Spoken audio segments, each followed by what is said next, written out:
Bienvenue dans cette nouvelle édition du QG Weekend. Voici les titres.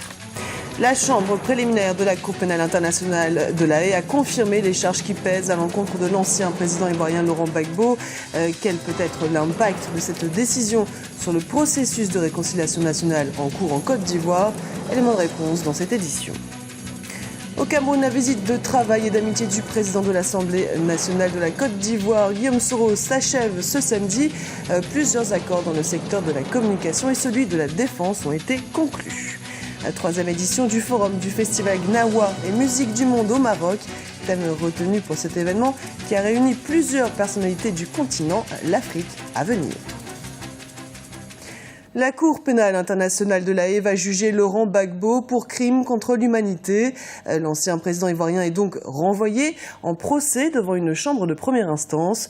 Une décision qui intervient dans un contexte toujours tendu entre le gouvernement et le Front populaire ivoirien. Anan Farouf. Après plus d'un an d'examen, la Cour pénale internationale a donc tranché. L'ancien président ivoirien Laurent Gbagbo sera jugé pour crime contre l'humanité.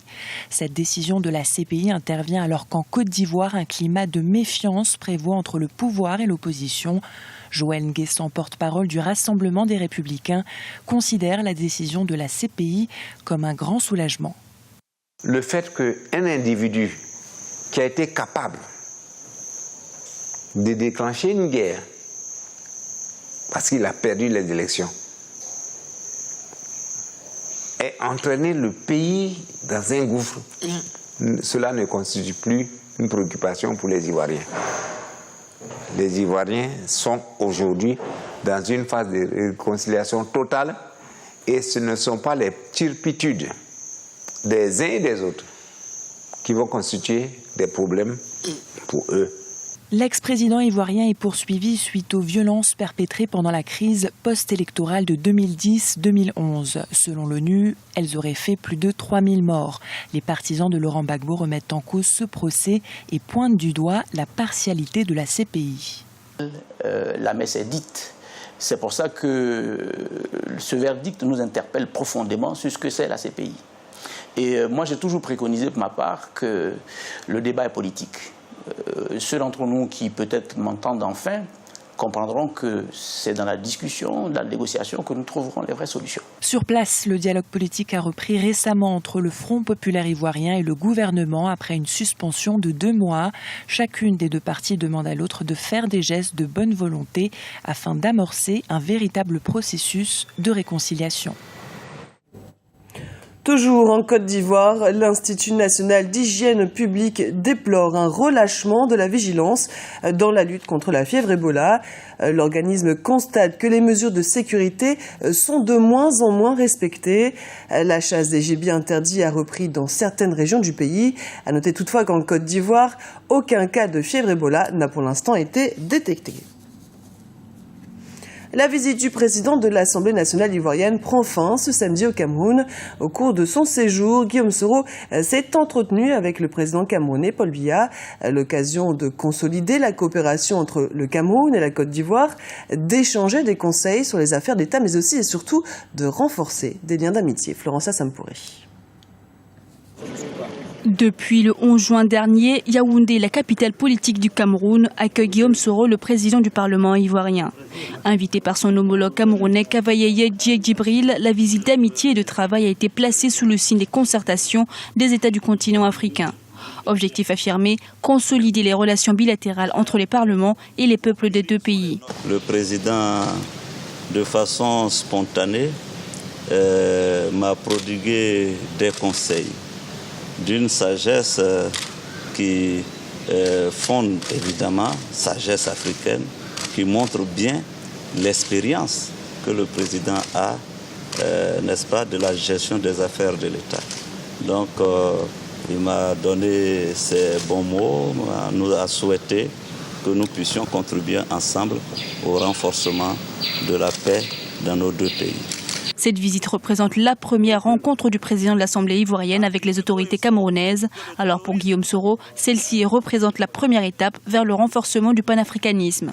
Je repars un homme comblé d'avoir rempli une mission, celle, n'est-ce pas, de contribuer au renforcement de notre panafricanisme, de notre identité africaine et de faire en sorte que justement les Africains se sentent à l'aise chez eux partout dans tous les pays qui sont sur le continent africain.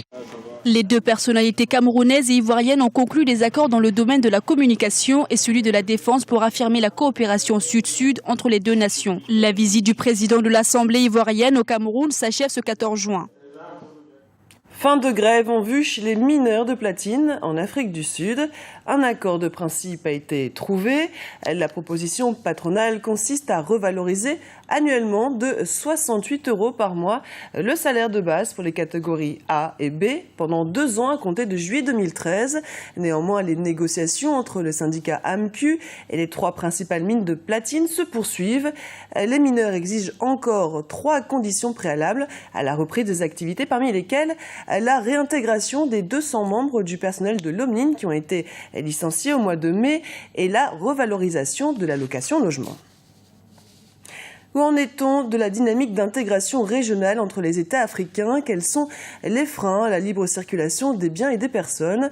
Autant de questions qui étaient au centre des débats du forum du festival Gnawa et Musique du Monde qui se tient à Essaouira au Maroc. Historiens, anthropologues, cinéastes, intellectuels, chercheurs, plusieurs personnalités du continent ont animé les discussions. Nos envoyés spéciaux Jean-Célestin Edjangué et Djibril Fofana ont suivi les débats. Voyez leur reportage. L'Afrique doit s'unir ou périr. Martelé en 1963, Kwame Nkrumah, le père de l'indépendance du Ghana, est partisan convaincu du panafricanisme. Plus d'un demi-siècle plus tard, son rêve reste encore d'une actualité incontestable.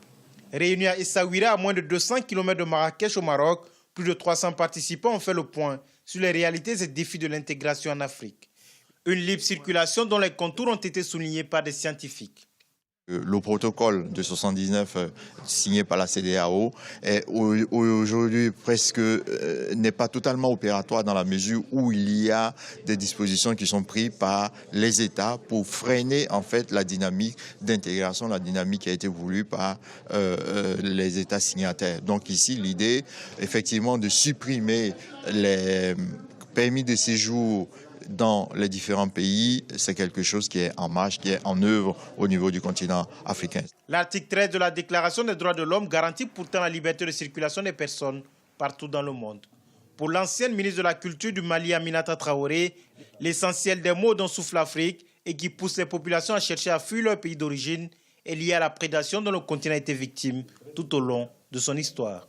Nous ne sommes pas encore sortis, nous Africains, des dérives, des conséquences de politiques économiques qui ont engendré des problèmes extrêmement graves, dont des taux de chômage surréalistes. Et l'immense majorité des jeunes ne travaillent pas, ici comme en Afrique subsaharienne. Et c'est cette situation qui alimente justement les flux migratoires, qui posent problème eux aussi, qui alimente les régions djihadistes. La libre circulation des personnes en Afrique qui se matérialise par l'intégration du continent avance progressivement. Mais dans ce continent d'1 milliard d'habitants et de 54 pays, cette intégration gagnerait encore à s'accélérer afin que toutes les régions du continent soient au même niveau. Ce journal a été préparé par l'ensemble de la rédaction. Merci pour votre fidélité. Dans un instant, une nouvelle édition du QG Weekend sur Africa 24.